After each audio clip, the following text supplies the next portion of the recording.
Hello garden tales, আশা করি সবাই খুব ভালো আছেন। গার্ডেন টেলসের প্রত্যেক বন্ধুকে জানাই শুভ মকর সংক্রান্তির শুভেচ্ছা।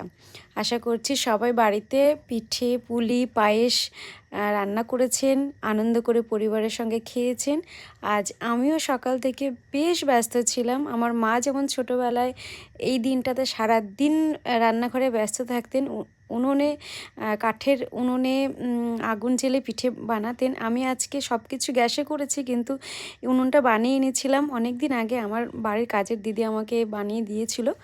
তো আমি চেষ্টা করি প্রতি বছর একদিন হলেও কাঠের উনুনে সাঁচের পিঠে বানানোর জন্য। মায়ের কাছ থেকেই শেখা এটা। তো আজকেও সেটা বানালাম। আমার ভীষণ তৃপ্তি হয় এটা বানালে, আর সেটাই শেয়ার করলাম বন্ধুদের সাথে। আর এই গরম গরম এই পিঠে দিয়ে নলেন গুড়, পাতলা ঝোলা গুড় যেটা হয়, দারুণ লাগে খেতে। তো যাই হোক, সবাই খুব ভালো থাকবেন, সুস্থ থাকবেন, আপডেট থাকবেন একটু চ্যানেলে। আমি কিন্তু ভিডিও পরপর দিতে থাকবো। আর এরপর প্রচুর ভিডিও করা রয়েছে, খুব তাড়াতাড়ি কিন্তু ভিডিও আসবে চ্যানেলে। শুভরাত্রি সবাইকে, সবাই খুব ভালো থাকবেন।